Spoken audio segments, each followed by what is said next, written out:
pengertian budidaya ikan konsumsi. Budidaya ikan konsumsi ini adalah sebuah kegiatan yang dilakukan agar bisa memberikan bentuk hasil dan nantinya bermanfaat untuk sebuah sistem yang akan menghasilkan dalam kondisi yang dibuat oleh sistem dan bantuan manusia. Budidaya ikan konsumsi ini bisa dilakukan di dalam kolam pemancingan maupun di dalam lahan lainnya. Sedangkan ikan konsumsi sendiri diartikan sebagai ikan yang sering digunakan sebagai bahan lauk pauk dan sering menjadi pilihan untuk dikonsumsi. Sedangkan jenis dari ikan konsumsi ini bisa dibagi lagi menjadi beberapa bagian, yakni ikan yang berasal dari daerah perairan di darat maupun ikan yang ada di laut. Jadi pembudidayaan ini bisa dilakukan dengan pembelian bibit maupun penangkapan langsung. Jenis-jenis ikan konsumsi. Walaupun jenis ikan konsumsi yang sering dibudidayakan ada banyak sekali, berikut beberapa jenis yang umumnya dibudidayakan, yakni ikan lele, ikan nila, ikan gurame, ikan bawel. Di video ini kita akan membahas tentang budidaya ikan nila. Ikan nila merupakan jenis ikan konsumsi air tawar dengan bentuk tubuh memanjang dan pipih ke samping dengan warna putih kehitaman. Ikan nila sendiri berasal dari Sungai Nil dan danau-danau di sekitarnya, hingga tersebar ke negara-negara di 5 benua yang beriklim tropis dan subtropis. Ikan nila tidak dapat hidup di wilayah beriklim dingin. Ikan ini disukai banyak orang di berbagai negara. Hal ini tak lain karena dagingnya yang tebal dan rasanya yang enak seperti daging ikan kakap merah. Pemilihan lokasi budidaya ikan nila. Ikan nila sebenarnya bisa dibudidayakan di berbagai media seperti kolam tanah, kolam semen, hingga akuarium. Namun budidaya di kolam terpal adalah pilihan yang paling aman. Lokasi kolam terpal juga bisa menentukan kemudahan dan hasil panen.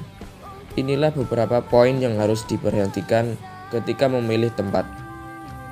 Yang pertama yaitu pilih lokasi yang memudahkan untuk mengawasi kolam setiap saat. Yang kedua, pastikan lokasi yang dipilih tidak ditumbuhi rumput, terutama rumput liar atau pohon besar yang bisa menghambat pembuatan kolam terpal. Yang ketiga yaitu usaha agar lokasi yang dipilih memiliki penyinaran yang baik. Buatan media budidaya ikan nila. Setelah memilih lokasi yang sesuai, saatnya untuk membuat kolam terpal. Berikut adalah langkah-langkah sederhana untuk membuat kolam terpal. 1. Galilah tanah sedalam kurang lebih 70 cm dan ratakan dasar tanah yang digali. 2.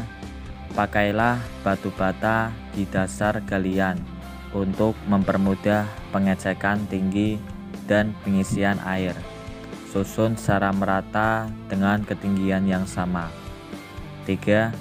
Buatlah tanggul agar terpal tetap kuat dan tidak mudah rusak. 4. Taburkan sekam di dasar kolam secara merata. 5. Mulai memasang terpal dengan memasang pemberat yang berfungsi agar terpal tidak mudah bergeser.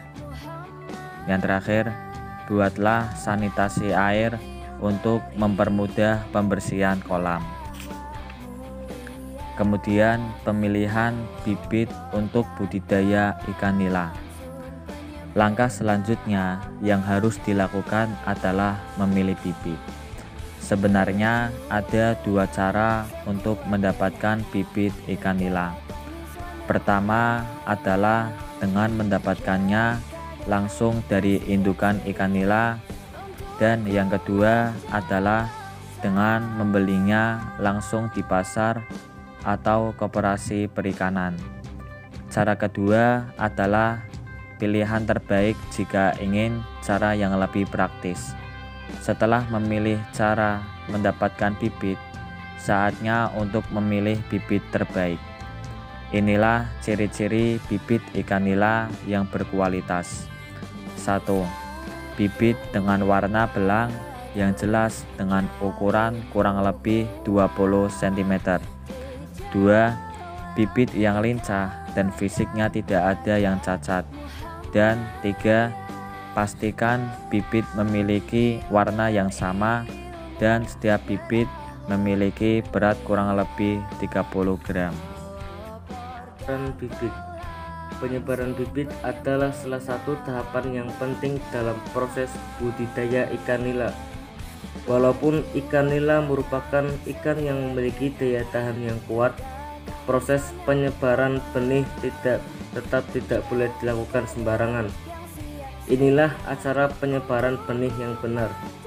Yang pertama, siapkan wadah seperti ember dan masukkan air bersih hingga memenuhi setengah wadahnya.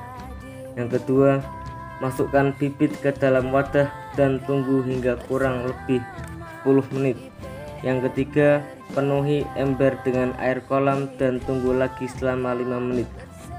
Proses ini dilakukan agar ikan nila tidak stres. Dan yang kelima, sebarkan bibit dengan perlahan-lahan ke dalam kolam terpal. Walaupun bisa menebar bibit sebanyak-banyaknya di sebuah kolam, akan lebih baik jika memberi batas maksimum 100 ikan untuk setiap kolam. Yang kedua, perawatan serta panen. Hal yang harus dilakukan dengan baik hingga masa panen tiba adalah memberi makan secara teratur serta menjaga kebersihan kolam. Ikan nila harus mendapat makan setidaknya 2 kali atau 3 kali sehari. Pilihlah pakan dengan kandungan protein, lemak, karbohidrat, mineral, dan vitamin. Selain itu, juga bisa memberi makan ikan nila dengan siput sawah atau sayuran yang sudah terpotong kecil-kecil. Setelah 6 bulan, ikan nila akan mencapai berat idealnya, yaitu sekitar 500 gram, yang artinya ikan sudah siap dipanen.